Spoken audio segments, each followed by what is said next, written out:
내게 주어진 시간이 다가가기 전에 내가 누구인지 말하게 하라. 마왕 신해철은 그렇게 절규했었습니다. 2014년 10월 서둘러 지상에서 육신을 거두어간 가수 신해철의 노래 껍질의 파괴는 시대를 거스르는 산문정신의 한 극점을 보여준 사례였습니다. 부모가 정해놓은 길을 선생이 가르치는 대로 친구들과 경쟁하며 걷는다. 이렇게 노래가 시작되었을 때 우리는 전율할 수밖에 없었습니다. 우리 시대의 문제성을 이렇게 일목요연하게 추문화할 수 있을까요? 내가 없는 나의 삶을 각본대로 뻔하게 살아가는 삶을 생각할 필요도 없이 모든 것이 정해져 있고 다른 선택의 기회가 주어지지 않는 삶을 그는 철저하게 회의했습니다. 끝없이 줄지어 걷는 무표정한 인간들 속에 나도 일부일 수밖에 없는가? 라는 사실을 도저히 받아들일 수 없었기에 그는 껍질을 파괴하면서 자기를 찾아 나서고자 했던 것입니다. 세상은 날 길들이려 하네 이제는 묻는다. 왜? Fight be free. The destruction of the shell. 이대로 살아가야 하는가? Fight be free. Revolution of the mind. 껍질에 나를 숨기고 껍질 속에 나를 숨기고 이런 껍질의 파괴라는 노래. 그러면서 언제나 내 노래는 누굴 위한 것일까? 이 재즈 카페 같은 데서 내 노래는 누굴 위한 걸까를 생각하며 긴장했던 신해철은 내가 사랑한 그 모든 것을 다 잃는다 해도 포기할 수 없는 그대를 향한 간절한 꿈을 견지했던 음악인이었습니다. 또 해외에서 소년에게라는 데 나오는 가사, 절대 뒤를 돌아보지 마. 앞만 보며 날아가야 해. 너의 꿈을 비웃는 자는 애써 상대하지 마. 라고 노래했던 신해철은 약속, 헌신, 운명, 영원, 그리고 사랑과 같은 낱말들을 영원히 믿는다고 했습니다. 그러기에 그 낱말들과 어울리지 않는 세속적인 삶을 거절하고 비판하고자 했지요. 사는 대로 사니, 가는 대로 사니, 그냥 되는 대로 사니, 사는 대로 사니, 가는 대로 사니 라고 따지며 거듭 묻습니다. 원하는 게 뭐야? 네가 진짜로 원하는 게 진짜로 원하는 게 뭐야? 진짜로 자신이 무엇을 원하는지 제대로 알기는 쉽지 않은 것이 사실이지만 그렇다고 해서 그것을 모르고 사는 것이 정당화될 수는 없는 일일 겁니다. 그러기에 그 나이를 퍼먹도록 그걸 하나 몰라? 그 나이를 퍼먹도록 그걸 하나 몰라? 라고 다그치죠. 이 말이 아마 많은 사람들을 아프게 했을 겁니다. 세상을 살아가는 것은 세상의 길들여짐이지 남들과 닮아가는 동안 꿈은 우리 곁을 떠나네. 영원이라는 노래에서 그런 가사가 있는데요.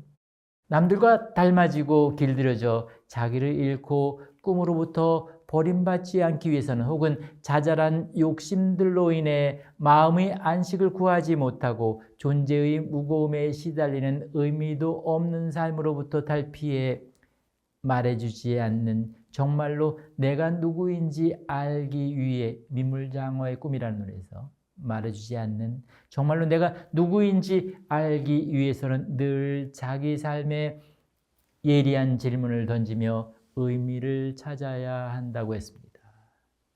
우리는 어떤 의미를 입고 먹고 마시는가? 재즈 카페죠. 또 드리머에 나오는 구절인데 세상의 바다를 건너 욕망의 산을 넘는 동안 배워진 것은 고독과 증오뿐 완성의 꿈은 멀어진다고 하더라도 난 아직 내게 던져진 질문들을 일상의 피곤 속에 묻어버릴 수는 없어 라고 노래했습니다. 그리고 이어지는 노랫말이 세상과 쉽게 타협하려 드는 기성세대들에게 경종을 울립니다. 이제는 쉽게 살라고도 말하지 힘겹게 고개 졌네. 난 기억하고 있다고. 언젠가 지쳐 쓰러질 것을 알아도 꿈은 또 날아가네.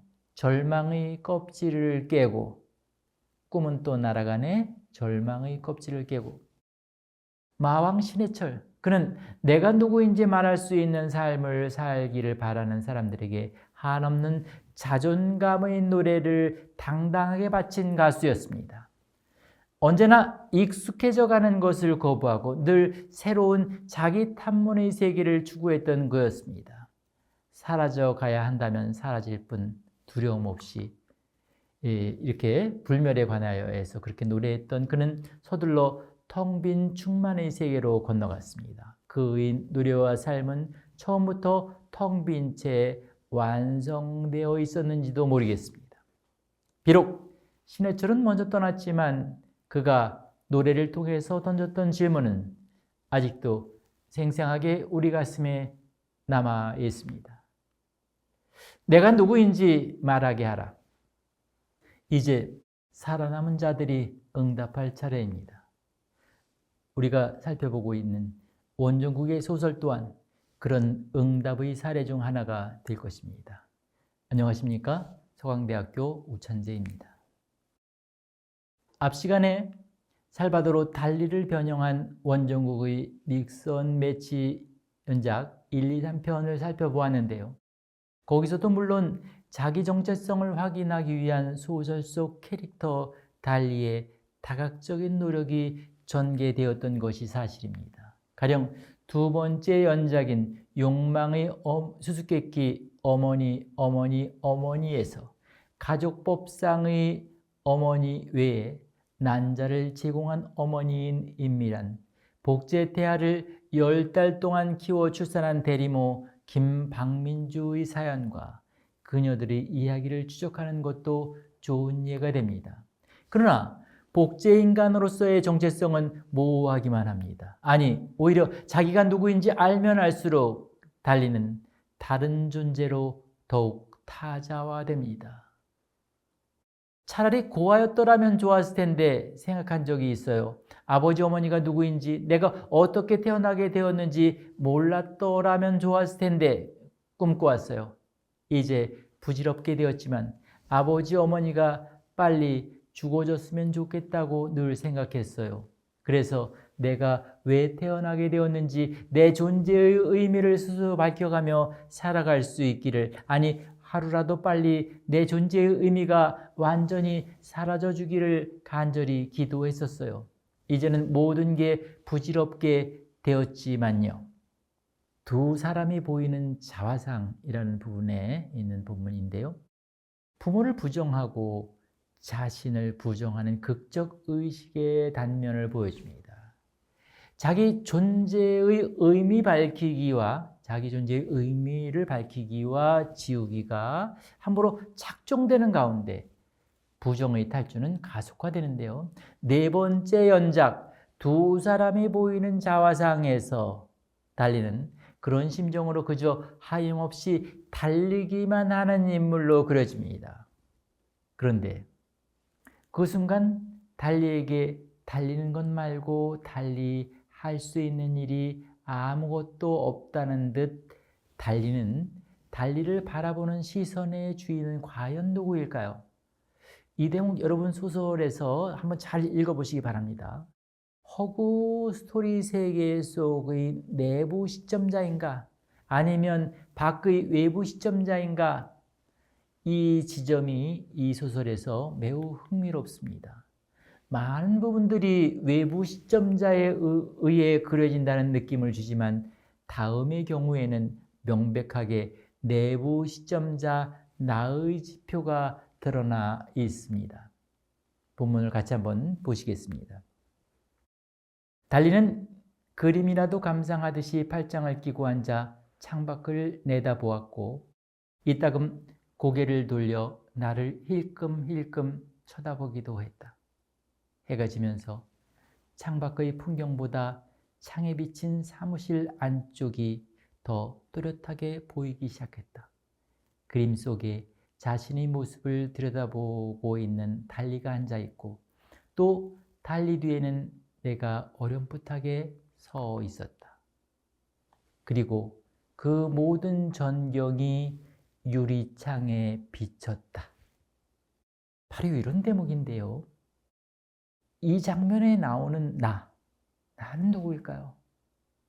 아버지 사망사건 이후 경찰서와 구치소, 정신병원 등지를 떠들던 달리는 또 다른 자아인 검은 그림자에 시달리는 망상증 혹은 분열증 양상을 보입니다. 그렇게 본다면 이 인용문에서 우리가 함께 읽은 본문에서 나는 일단 검은 그림자일 것으로 추정됩니다. 그런데 말입니다. 이 시선 또한 살바도르 달리의 그림 거울을 통해 입체적으로 표현한 달리와 갈라와 상호 텍스트성을 보이는데요.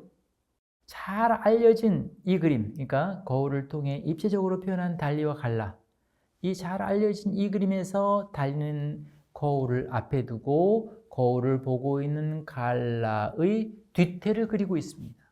그림 속의 그림은 그림을 그리는 달리의 머리에 가려 제대로 보이지 않는데요.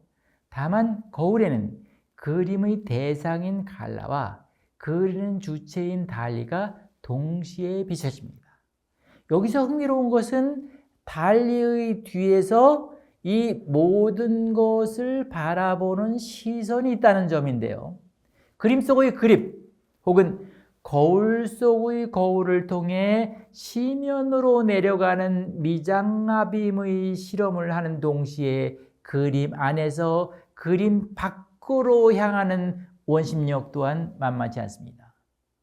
화가는 무엇보다 보는 자, 즉 시선의 주체이죠. 어떤 풍경을 보는 자죠, 화가는.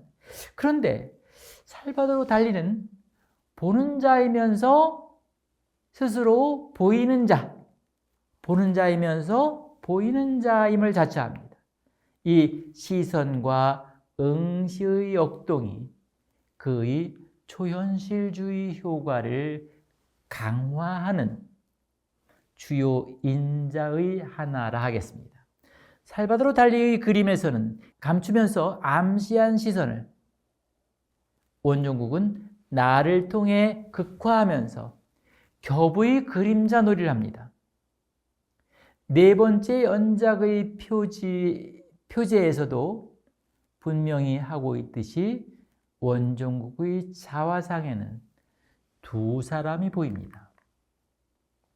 앞의 인용문에서 그림 속 자신의 모습을 들여다보고 있는 달리와 그 위에 어렴풋하게 서 있는 내가 그렇고, 또 미술 치료 과정에서 달리가 그린 자화상에도 두 사람이 그려져 있고, 또 그 그림을 놓고 치료사와 대화하는 장면에서도 두 사람이 있습니다. 본문입니다. 역시. 그런데 이 옆에 있는 이 사람은 누군가요? 자화상을 그리라고 했더니 혹시 이 사람이 검은 그림자 사내인가요? 납골 묘역에서부터 따라왔다는 달리는 나를 힐끗 쳐다보았다. 그 사람이 명주형인데요. 그럼 검은 그림자 사내는요? 그치는 이제 완전히 사라진 건가요? 아니요. 사라지지 않았어요. 여기에도 있잖아요. 제 그림 옆에. 아하. 그러니까 명주형이 검은 그림자 사내였던 거군요. 아니요. 두 사람은 다른데? 아니, 이 사람이 검은 그림자 사내라면서요. 네, 아니, 맞아요. 이 사람이 명주형. 그러니까 혹시 검은 그림자 사내는 달리 씨의 의식에서 분리되어 나온 명주형의 형상 같은 것 아닐까요? 예. 이렇게 보듯이 이 장면에서 단지 두 사람이라고 말하기가 쉽지 않습니다. 우선 달리가 그린 자화상 속에 두 사람이 있는데요. 달리와 그림자 사내, 명주형. 그러니까 그림자 사내일 수도 있고 명주형일 수도 있고 그 두 사람인데, 그리고 그 그림을 가운데 놓고 치료사와 상담을 하고 있는 달리와 그 뒤에 서 있는, 그래서 달리가 힐끗 쳐다보는 나, 이렇게 또 두 사람이 등장합니다.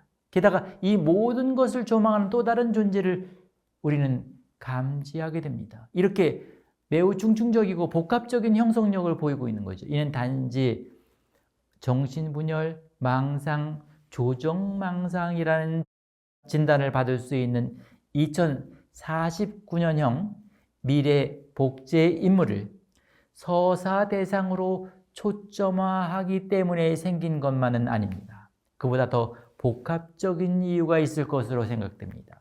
그것에 답하기 위해 우리는 먼저 달리의 상대역인 유리를 통과해야 할 필요를 느낍니다. 살바도르 달리에게 갈리가 있었다면 한국의 소설가 원종국의 달리에게는 유리라는 여인이 있습니다. 아니마 여성의 전형이라는 점에서 갈라와 유리는 비슷합니다. 유리는 부모에게 버림받았던, 그래서 20살 어림까지 고아원에서 살아야 했던 과거를 몹시 원망스러워했던 소멸의 흔적이라는 작품의 아내의 경우처럼 어려서 버림받아 고아원에서 자랐습니다.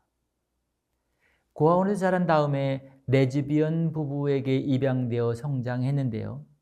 최근 기른 엄마가 남성 애인을 만나 결혼 방식을 바꾸는 바람에 홀로 남은 이모와 함께 살아갑니다.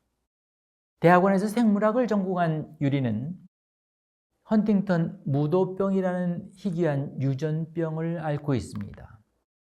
믹선 매치에서부터 정보가 산발적으로 주어지다가 다시 살아가는 길이라는 작품에 요약 제시되어 있는 것처럼 자신을 버린 생모가 쥐어준 우유병에서 우유가 새어나와 개미떼들이 몰려들어 웃음을 터뜨리게 되고 그에 따라 보육원 사람들에게 발견되었던 아기가 바로 유리였습니다. 그녀는 대학원에서 개미 연구를 하고 있는데 순간적으로 무도병에 들리면 개미떼를 보고 전갈이라며 기겁을 하고 도망치기도 하고요. 종종 현실과 환상, 현실과 가상현실을 넘나들기도 합니다. 유리는 기르던 애완견 도라가 사고로 죽자 달리가 근무하던 키스 캠벨 사무실을 찾아 죽은 도라를 은행나무로 태어나게 해달라고 부탁하면서 달리와 인연을 쌓아갑니다. 유리는 이 연작에서 달리의 배경적 인물이었는데 5번째 연작 나는 달리다에서부터 서서히 전경화됩니다. 살바도르 달리에게 갈라는 그림 그리게 하는 여인이었던 것처럼 나는 달리다에서 유리 또한 달리로 하여금 그림을 그릴 수 있게 하는 여성입니다.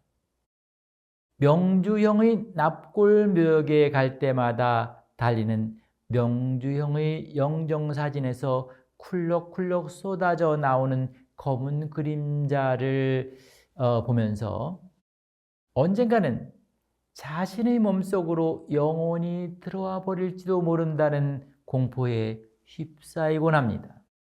그런 달리가 정신병원에서 돌아와 집안의 모든 집기지들을 드러내고 마침내 자기 뱃속도 다 비워내 아사 직전의 상태일 때 유리가 방문하는데요. 달리는 그 시커먼 그림자를 보며 이전의 그림자와는 사뭇 느낌이 다른 좋은 냄새가 난다는 생각을 합니다. 그 이후 유리와 함께 지내게 되면서 달리는 스페인의 초현실주의 화가 달리의 그림을 빈 벽면에 그립니다. 그리고는 나는 달리다라고 서명합니다. 개미를 연구하는 유리는 개미떼가 그려진 옆에다가 나는 유리다라고 서명합니다. 달리와 함께 그림 작업을 하면서 유리는 이전에는 편집적으로 집착을 보이던 사이버 공간으로부터 나름의 자유를 얻게 되는데요. 그런 유리 곁을 호련 달리가 떠납니다. 나는 달리다에서 달리가 택시를 타고 지하로 하염없이 내려가는 장면의 편린들은 죽음으로 향하는 무의식의 시면을 환상적으로 보여주고 있는 것처럼 보이는데요. 매우 인상적인 구성을 보이고 있는 나는 달리다는 달리를 초점자로 한 서사와 유리를 초점자로 한 서사로 나뉘어지는데요. 달리를 초점자로 하는 서사 중 택시를 잡고 지하 560층인가 650층인가쯤 내려가는 이야기는 곧 죽음으로 이르는 과정의 환상적 재현의 다름 아닌 것입니다. 본문에 이런 대목이 있습니다. 달리는 도무지 자신의 것이 아닌 것처럼 아무런 감각도 느껴지지 않는 팔을 들어 기사가 앉아있는 쪽으로 팔을 뻗어 보았다. 연작의 마지막을 장식하는 다시 살아가는 일에서는 유리의 이야기가 전면에 등장합니다. 대학원에서는 지도교수와 의견이 맞지 않아 논문을 중단한 그녀는 게임 시나리오를 쓰며 치료를 받지요. 떠나간 달리는 실종 상태이고 유리는 달리의 아이를 임신한 상태입니다. 복제인간의 아이라는 이유로 산부인과에서 중절 수술을 종용할까 봐 홀로 모든 것을 견딥니다. 유리는 신경정신과 의사의 아내로 현실 복귀 프로그램인 행복동 프로젝트를 진행하는데요. 가상 공간인 행복동에 집을 분양받은 다음 편안하게 마음을 주고받을 수 있는 아바타를 만들어 같이 살아보라고 제안했던 것입니다. 유리는 행복동에서 그야말로 행복한데요. 유전병에 정신질환까지 앓고 있던 그녀였는데 무엇보다 어렸을 때 버려졌잖아요. 어렸을 때 버림받은 유리였고 자라나서는 다시 양모와 헤어지게 된 유리였습니다. 너무 힘들고 사는 게 지겨워 자살기계가 있다는 개마고원을 찾기도 했는데요. 그러나 그녀는 끝내 자살기계를 선택하지 않고 달리에게로 돌아왔었습니다. 그녀 나름의 생명감각 때문이었는데요. 일찍이 키우던 강아지 도라가 죽었을 때 은행나무로 복제해달라고 부탁했던 그녀였습니다. 달리가 은행나무 화분을 가져오자 유리는 자기 나이만큼 이파리가 달리면 아파트 앞 화분에 옮겨 심어주기로 약속했는데 그 약속을 지켜야 해서 발길을 돌렸다고 했습니다. 그런 생명감각을 지닌 유리에게 행복동은 최상의 장소이고 그곳에 대한 유리의 토포필리아는 참으로 어지간합니다. 소설의 본문을 같이 한번 보시겠습니다. 도라가 우리 주위를 뛰어다니며 멍멍멍 짖었다. 그 앞으로 흰 나비 한 마리가 팔랑팔랑 날았다. 그제야 정원이 많이 달라진 걸 알았다. 달리가 이끄는 대로 걸어가자 어느새 노랗게 물든 은행잎이 지천이었다. 바람이 불 때마다 하트 모양의 은행잎이 난분분 떨어져 내렸지만 아름드리로 자란 나무에는 아직도 노란 은행잎이 빼곡했다. 뿌리를 잘 내린 모양이구나. 언뜻 보기에도 은행나무는 아주 탄탄해 보였다. 그래, 너야말로 제대로 다시 태어난 거야. 굵직한 나무 둥치에 손을 얹고 있자니 새카만 점들이 부지런히 오르내리는 게 눈에 띄었다. 달리의 팔을 베고 잔디밭에 나란히 눕자 노란 은행잎들이 하늘하늘 날아와 우리 주변으로 내려앉았다. 어느 땐 눈 위에도 떨어져 정말로 온 세상이 노랗게 보이기도 했다. 달리는 모든 게 만족스러운 표정이었다. 여긴 아무것도 신경 쓸 필요가 없는 곳이니까. 자신의 태생을 문제 삼는 사람도 부모님과 얽힌 불미스러운 과거들도 무엇보다 그리고 싶은 그림을 실컷 그릴 수 있으니까. 나무 밑에서 올려다보고 있자니 노란 은행잎들 사이로 뻗은 줄기들이 마치 심장에서 뻗어나온 혈관들처럼 맹렬해 보였다. 영양분들이 줄기를 타고 쭉쭉 빨려 올라가 마침내 가장 끝부분의 가지에까지 햇빛에 반짝거리는 노란 은행잎의 덩어리가 터져 버릴 것처럼 출렁였다. 예, 우리가 본문에서 같이 읽어보신 것처럼 유리가 아끼던 도라를 복제한 은행나무, 연인인 복제의 인간 달리 등 모두가 서로 어울리며 교감하고 활기차 보입니다. 생명력이 넘쳐나고 만족감도 높아 보입니다. 비록 소망적인 가상 공간에서 상상적으로 축조된 공간이지만 행복동이라는 이름값을 감당하는 충일의 공간처럼 보입니다. 생명적인 모든 것, 생태적인 모든 것이 서로 자연스럽게 스미고 짜이며 행복의 감각을 증진하는 에코토피아에 가까운 공간처럼 보입니다. 거기에서라면 유리도 달리도 마음껏 행복할 수 있을 것 같습니다. 이런 행복동에 대한 유리의 욕망은 현실이 결여에 대한 거울이기도 할 겁니다. 현실에서 도라는 이미 죽은 지 오래고 연인 달리도 곁에 없습니다. 곁에서 달리가 그림을 그리던 시절 유리는 사이버 공간을 별로 궁금해하지 않았습니다. 그러나 달리가 없는 지금 그녀는 행복동이라는 가상 공간에 입사하지 않고는 행복을 체험할 수 없습니다. 생사를 알지 못한 채 실종 상태에 있던 달리의 죽음을 유리는 끝내 부인하지만 아이러니컬하게도 부인으로 더 강한 긍정을 하지 않을 수 없습니다. 그러니까 부인하면 부인할수록 더 강한 긍정이 된다는 겁니다. 그러기에 끝에서 유리는 안개에 휩싸인 만추의 남자의 장소와 한방눈이 펑펑 쏟아지는 여기 유리의 장소 사이의 거리를 분명하게 인식하게 됩니다. 만추의 가상 공간과 겨울의 현실 공간 사이의 접속은 꿈길과도 같은 사이버 길에서만 가능해 보입니다. 그래서 어울리지 않는 것들끼리 짝짓기가 문제적인 테마로 정리됩니다. 어울리지 않는 것끼리의 짝지움, mix and match.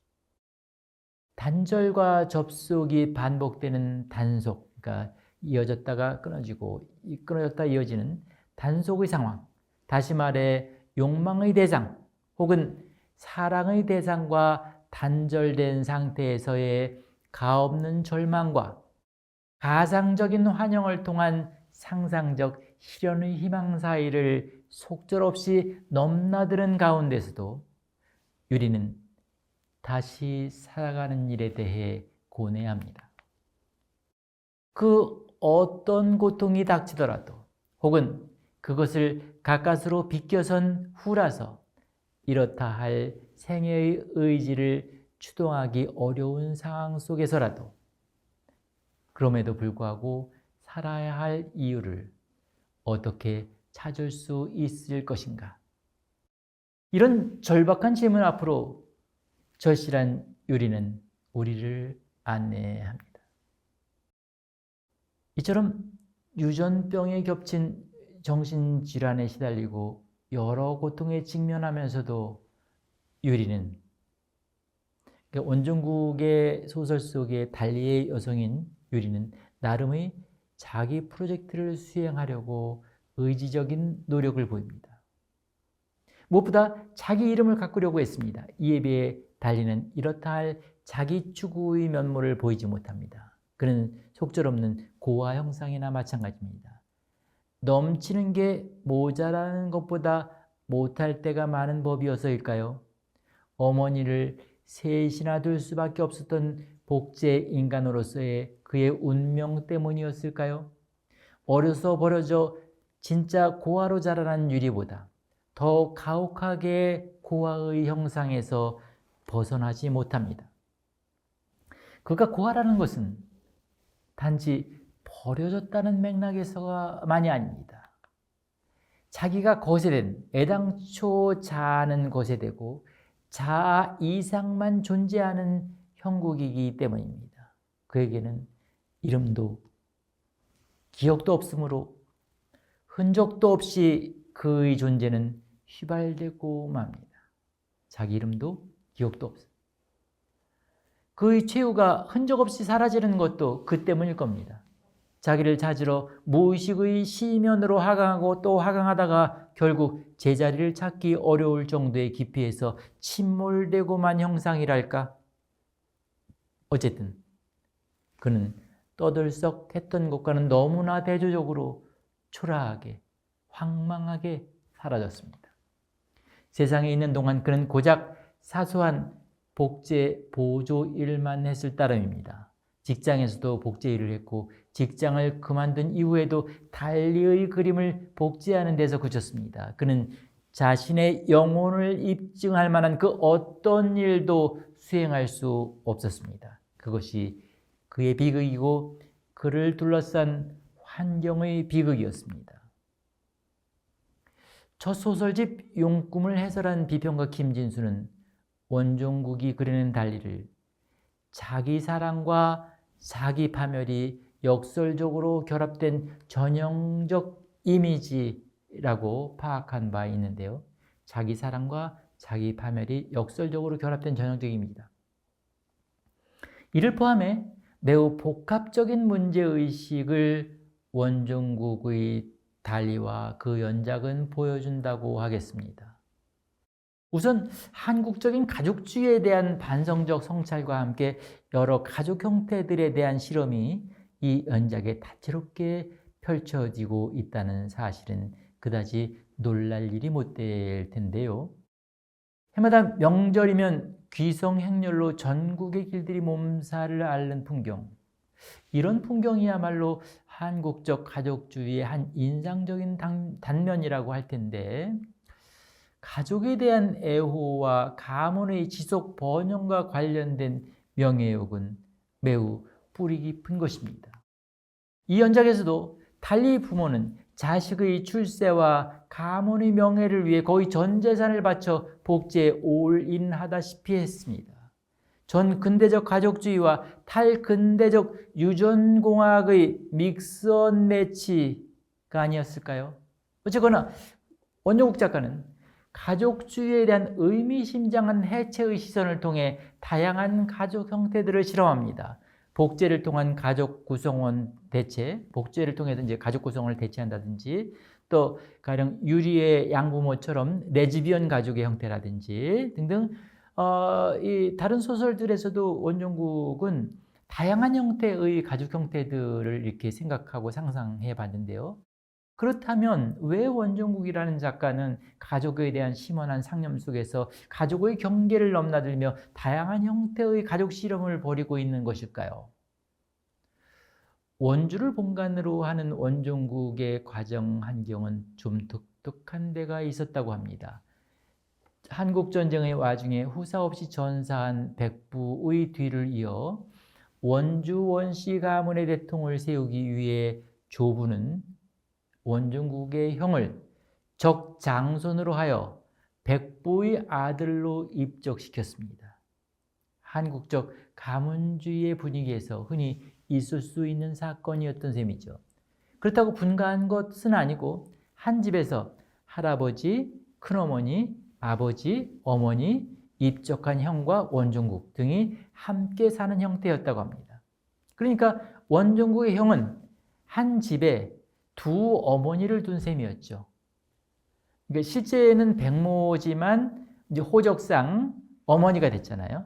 그래서 백모의 조카이자 아들이며, 그래서 실제는 생모의 아들이지만 호적상 어머니의 조카가 된 이런 이중 위상 속에서 살아야 했던 것입니다. 그런 사정은 동생인 원종국에게도 마찬가지였을 겁니다. 자기 부모의 차남이면서 장남이 되는 운명, 친형의 친동생이자 사촌동생이 되는 운명을 동시에 감당해야 했던 것입니다. 이런 상황이 원종국의 유년 시절의 마음 풍경, 그 시면에 적잖은 영향을 미쳤을 것이라는 짐작이 가능합니다. 꼭 그런 이유 때문만은 아니겠지만 닉슨 매치 연작과 여타의 소설을 통해 작가가 여러 형태의 가족 구성에 대한 실험적 상상을 펼치는 먼 원인 중에 하나로 그런 것을 지목해도 좋을 것으로 저는 생각합니다. 아울러 직계 순혈주의에 대한 해체적 의식 또한 떠올려 볼 수 있겠는데요. 달리의 부모는 자기인에서 천재 아들 명주에게로 이어지는 직계 순혈에 대한 애호와 집착이 대단했습니다. 그 어떤 기회비용을 지불하고서라도 잊고 싶은 욕망의 처음이자 끝이었습니다.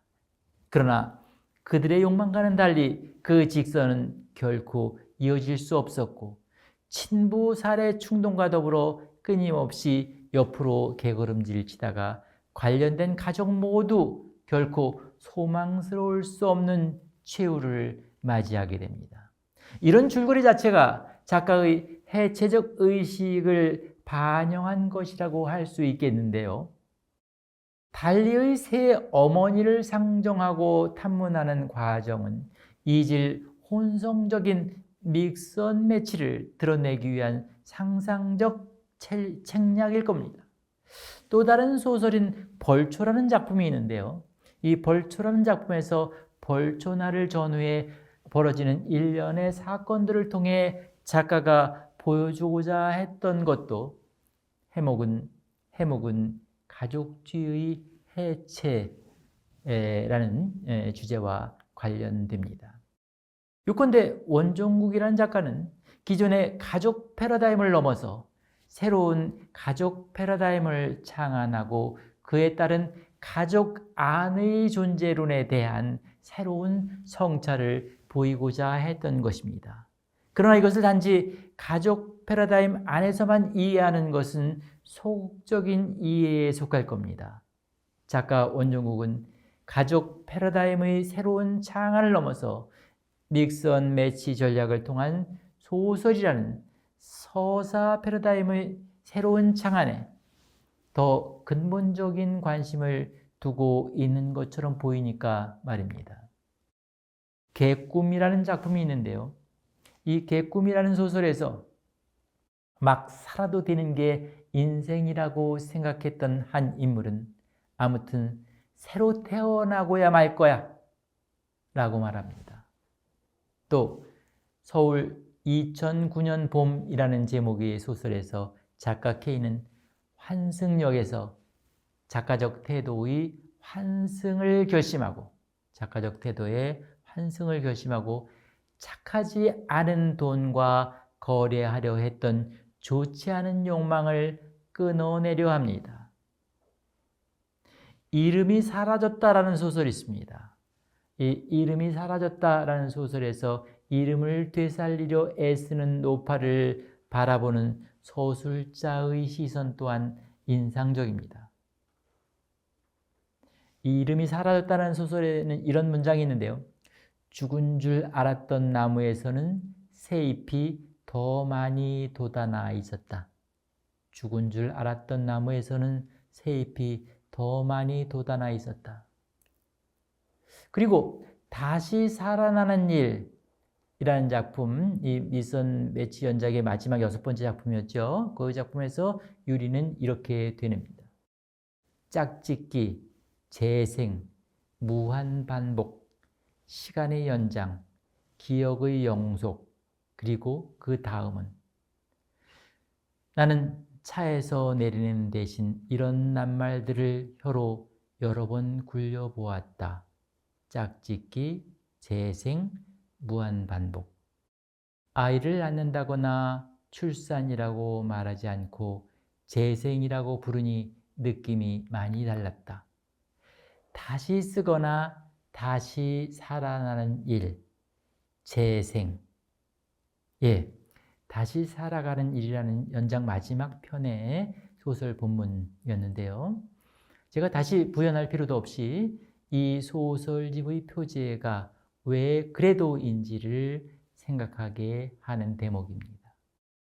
작가 원종국은 화가 살바도르 달리와 달리 죽음의 응시를 넘어서 죽음을 통한 재생의 가능성, 죽음을 통한 재생의 가능성을 가늠해 보려 사려 깊은 모습을 보입니다. 그것을 위해서 몸의 지속 또는 기억의 지속과 단절의 문제를 통해 인간 존재론의 심연을 탐사하면서도 동시대의 산문적 현실을 두루 탐문하는 원종국의 소설에는 오래전 밀레를 거친 살바도르 달리의 고뇌가 새로운 방식으로 몸살을 앓고 있는 형상이 역력합니다. 그 몸살의 흔적을 해체적으로 가르치려며 원종국은 그만의 특별한 이야기를 남겼습니다. 여러 면에서 원종국은 미덕이 많은 작가로 보입니다. 속성 폴라로이드 감각, 모든 견고한 것들을 휘발시키는 디지털 감각을 가로지르고 넘어서서 숙성된 감각으로 자신만의 스타일과 상상력을 고집해 온 작가입니다. 그래서 저는 그의 소설을 보면 그윽한 품격의 전이 같은 느낌이 들기도 하는데요. 나는 달리다 라고 활달하게 외치면서 달리와 달리 달리며 새로운 상상력을 펼치는 모습을 통해 우리는 새로운 문학 상상력과 예술이 어떻게 계속 새롭게 태어날 수 있는지 짐작해 볼 수 있습니다. 마무리하겠습니다. 신해철의 절실한 주문에도 불구하고 내가 누구인지 말하는 것은 결코 쉬운 일이 아닙니다. 굳이 가수 신해철의 노래를 듣지 않더라도 우리는 질문합니다. 과연 나는 누구인가? 그럴 때마다 우리는 늘 막막하고 아득한 느낌에 젖게 마련입니다. 일찍이 셰익스피어는 리어 왕을 통해 절규한 바 있습니다. 내가 누구인지 말해줄 수 있는 사람, 내가 누구인지 말해줄 수 있는 사람은 그 누구인가라고 이제 리어 왕이 아주 유명한 대사인데요.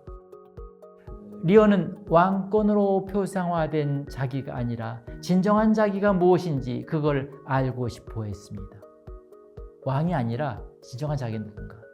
동서고금을 막론하고 현자에서 범부에 이르기까지 수많은 사람이 이 질문에 도전해 온 것이 사실입니다. 그럼에도 이 질문은 여전히 현재 진행형이죠. 계속 묻고 또 물어도 채워지지 않을 갈증나는 샘물이나 한 가지입니다. 어쩌면 탐문의 과정만이 도로를 할 뿐 그 결과는 온통 희뿌연 안개 속인 그런 형상인지도 모르겠습니다. 그런 면에서 이 질문은 인간 삶의 고난에서 희망에 이르기까지 수많은 가능 세계를 함축하는 어떤 것입니다. 나는 누구인가라는 질문에 대답하는 것은 분명히 어려운 일이지만 만약 그것에 최종적으로 대답했다고 하면 이는 죽음의 세계로 입사하는 형국일지도 모르겠습니다. 너 자신을 알라고 설파했던 소크라테스가 독배를 마시고 죽어가면서 자신에 대한 암, 자신의 삶, 자신의 질문을 완성하려고 했던 것처럼 말입니다. 그만큼 나를 묻는 질문은 근원적이고 위험할 뿐만 아니라 존재 그 자체의 험난함을 그대로 간직한 어떤 것입니다. 살바도르 달리도 그랬고 원종국 작가도 그랬습니다. 밀레 또한 다르지 않았죠. 인간 일반의 근원적인 질문은 바로 나는 누구인가에 귀착될 겁니다. 나에 대한 질문에서부터 모든 게 시작되겠지요. 세계를 새롭게 열어나가는 비밀의 열쇠도 바로 거기에 있을 겁니다. 수강생 여러분, 여러분 모두 각자의 방식으로 자기 세상을 새롭게 열고 그 세상에서 사랑과 희망을 일구고 그야말로 다른 삶을 살아갈 수 있으면 좋겠습니다. 문학을 통해 현대사회의 다양한 모습과 국면을 성찰하는 근본적인 이유 또한 여기에 있기 때문입니다. 이제 여러분 각자의 길을 찾아 떠날 차례입니다. 그 모든 장도를 응원합니다. 고맙습니다.